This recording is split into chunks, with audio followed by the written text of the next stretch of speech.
अब बड़े ध्यान से सुने, प्रार्थना है क्या? आप में से बहुतों को शायद प्रार्थना के बारे में थोड़ी सी मिसअंडरस्टैंडिंग हो सकती है कि प्रार्थना का मतलब होता है प्रभु से मांगना। नो नो नो,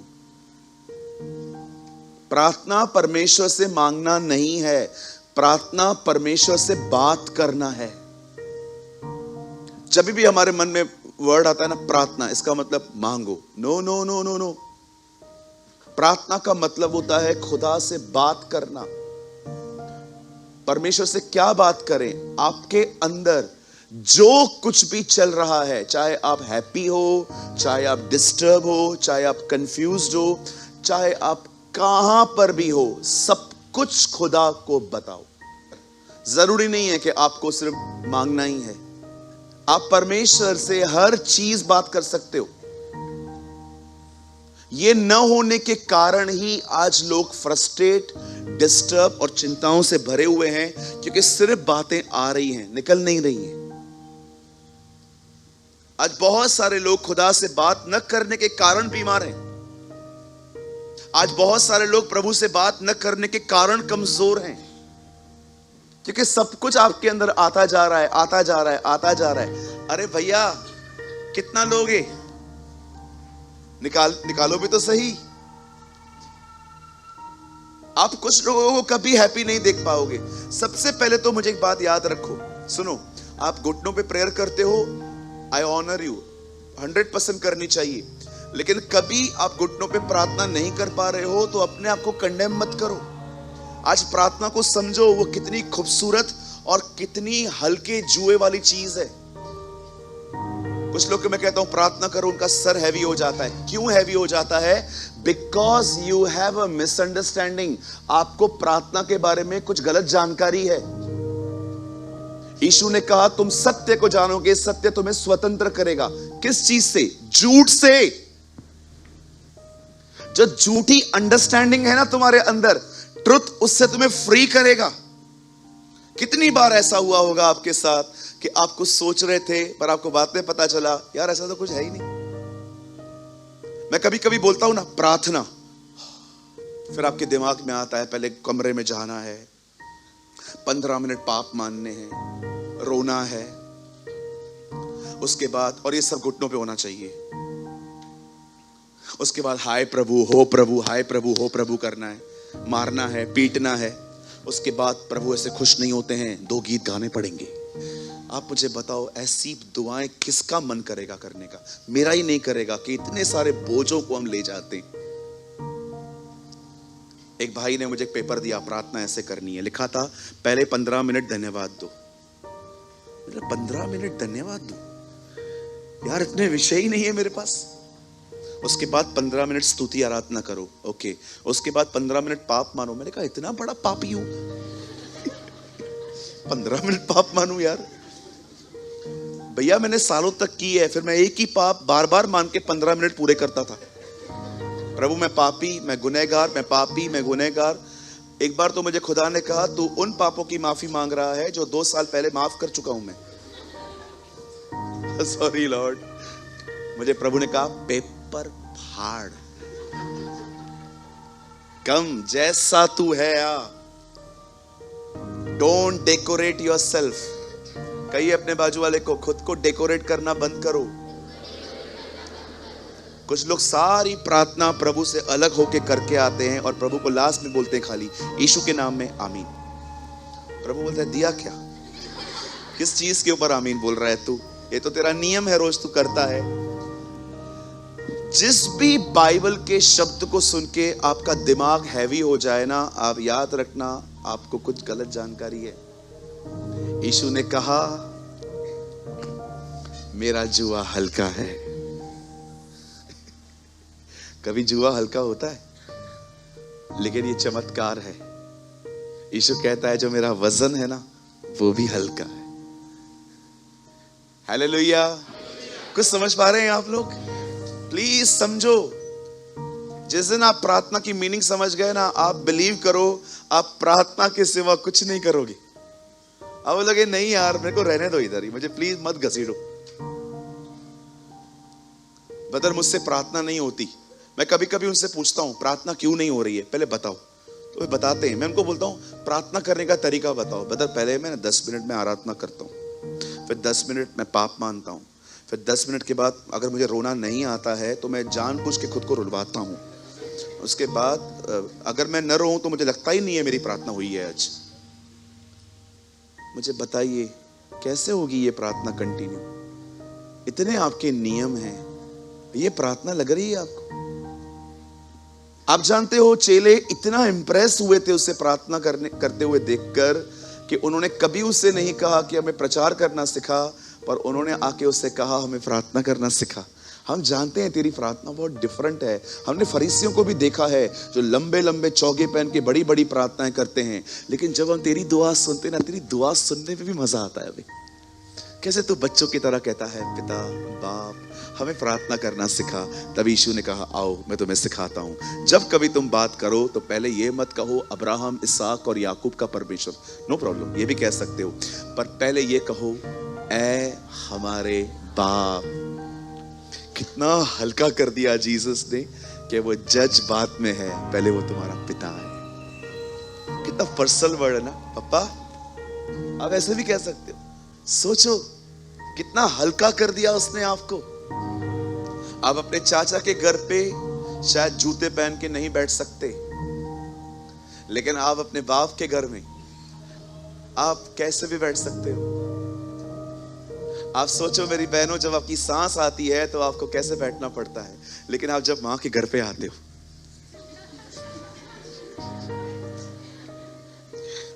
ओ इस तरह की आजादी है उसकी प्रेजेंस में। तुम सारी चीजों को छोड़ के आ जाओ। अभी जीसस ने क्रॉस पे कहा है पूरा हुआ, सारे विद्या सारे नियम, तुम्हारी नजात का काम पूरा हो गया है, अब आओ बाप से मिलो। प्लीज मेरे भाइयों बहनों, खुदा को वैसे समझो जैसा वो है। किस दिन प्रेयर मिस भी हो जाती है ना, अगले दिन उसके सामने से डरो मत, प्रभु मैं रोज प्रार्थना नहीं करता, डोंट वरी। यस, मैं हमेशा कहता हूं अगर आपसे कभी दुआ मिस हो गई है ना, आपको गिल्ट नहीं आनी चाहिए, आपको भूख लगनी चाहिए। अरे यार मैंने बात नहीं की है प्रभु से यार, व्हाई गिल्टी, ओ मैं हुई घटिया। No no no no no, you should feel hungry. अगर आपसे बाइबल मिस हो गई है ना तो आपको गिल्ट नहीं होना चाहिए, आपको भूख लगनी चाहिए। यार मैंने खुदा से कुछ सुना नहीं है आज, आप लोग जाओ ना, मैं 1 घंटे के बाद आता हूं। ऐसा रिलेशनशिप होना चाहिए प्रभु के साथ। हम लोग सारा दिन कंडेम करते हैं, मैं अच्छा विश्वासी नहीं हूं, मैं गंदा हूं, बाइबल नहीं पढ़ता, प्रेयर नहीं करता। भैया मुझे पता है सालों से नहीं करते हो तुम, पर मैं आपको कहना चाहता हूं, आपने देखा है गिल्ट आपके एफर्ट्स को और खत्म कर देती है। गिल्ट होती है ना, आपके एफर्ट्स को खत्म कर देगी, दबा देगी आपको। मैं आप में से हर एक को कहना चाहता हूं ब्रदर, जिस दिन आप अपने खुदा को जान गए ना कि वो कितना अच्छा बाप है, बिलीव करिए उसके बाद आपको उससे डर नहीं लगेगा, आपको उसकी भूख लगेगी। मेरे लिए प्रेयर करना इतना अमेजिंग थिंग है, आप बिलीव करिए। मैं जब भी आप लोग यहां आराधना करते हैं, मैं अंदर बैठ के दुआ करता हूं। मुझे इतना अच्छा लगता है प्रभु से बात करना। क्यों? Because I have a right image of God. मेरे पास प्रभु का सही चित्र है। कुछ लोगों ने ना परमेश्वर का चित्र बड़ा खराब करके रखा है। उन्हें लगता है परमेश्वर को कोई जरूरत नहीं है मेरी जिंदगी के बारे में सोचने की, मेरी मैरिज के बारे में, मैंने सीए किया है, मैंने ये किया है, मुझे वो किया है। प्रभु का एक ही डिमांड है, पवित्र बनो। और प्रभु ये वाला छोड़ दो, पवित्र बनो। No no no no no. मैं आप में से हर एक को बताना चाहता हूं, बाइबल बताती है प्रभु को अपने सुख का मूल जान, वो तेरे सारे मनोरथों को पूरा करेगा। परमेश्वर कभी ऐसा नहीं हो सकता कि वो आपकी जिंदगी की बातों को जो आपसे जुड़ी हुई हैं वो आपको इग्नोर करे।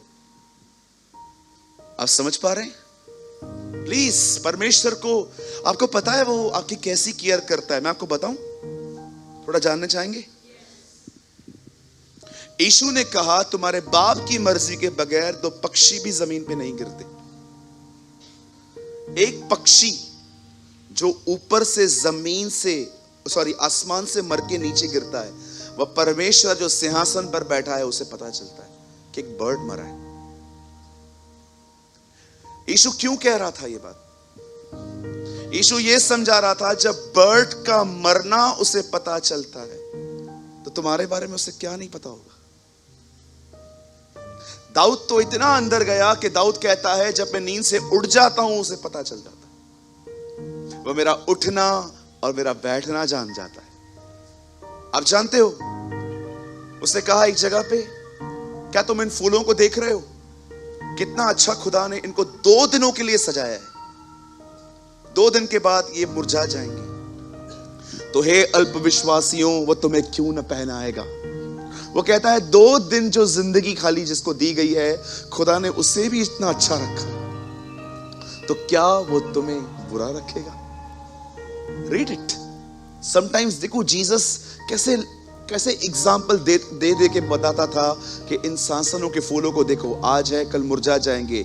सुलेमान भी अपने दिनों में अच्छे वस्त्र पहने हुए था। तो हे अल्पविश्वासियों, तो वो तुम्हें क्यों न पहनाएगा। क्या प्राण भोजन से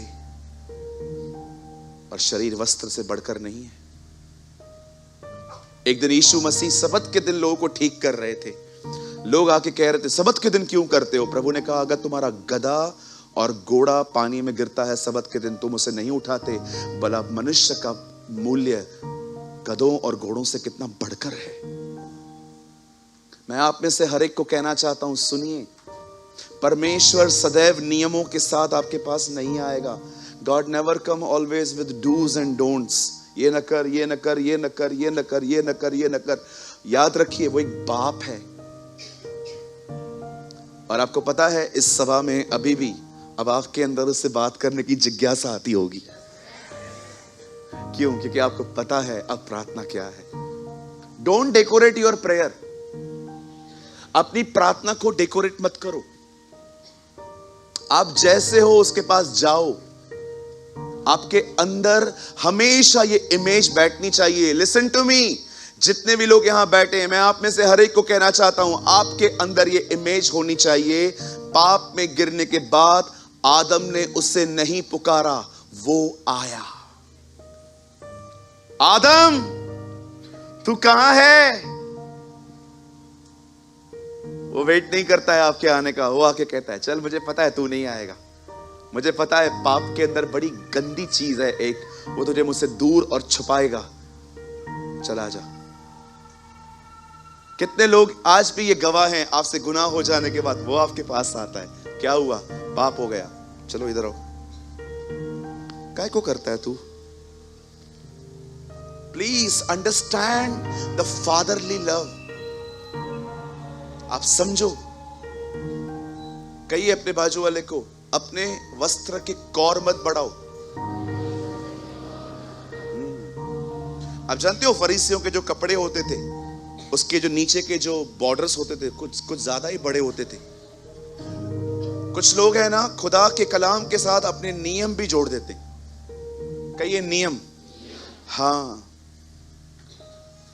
हम ऑनर करते हैं उन लोगों का जो घुटनों पर प्रार्थना करते हैं। मैं आपको कहना चाहता हूं, अगर आप मुझे अपना पास्टर कंसीडर करते हैं, मैं भी घुटनों पे कुछ समय प्रार्थना करता हूं, लेकिन मैं सदैव घुटनों पे नहीं रहता। हो सकता है आप में से कुछ लोग हो जिनको पैरों में बड़ा दर्द होता हो, तो मतलब प्रभु आपकी कोई प्रार्थना नहीं सुनेगा आज के बाद। गए आपकी प्रार्थना? गई ना? प्रार्थना गई ना? क्या बाइबल में ऐसी कोई कमांड है कि घुटनों पे ही प्रार्थना करनी है? लेकिन मैं आपको ऐसे लोग दिखा सकता हूं जिनका ये बिलीव है इस पृथ्वी पर कि घुटनों की प्रार्थना ही सुनी जाती है। अब बताइए, आपको लगता नहीं है इन्होंने अपनी कौर बढ़ाई है? कहिए अपने बाजू वाले को, अपने नियम न बनाओ। प्रभु को इस बात का बड़ा डर था, इसलिए उसने कहा मैं नए नियम में कर सिर्फ उन लोगों के लिए रख रहा हूं जो मेरे वचन को घटाएं और बढ़ाएं।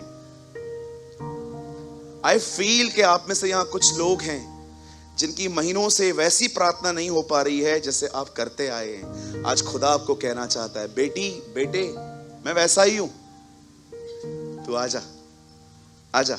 वाद विवाद करते हैं, तेरे पाप चाहे अगवानी है, मैं उन्हें हिम के नाई श्वेत कर दूंगा। कब? आजा प्लीज।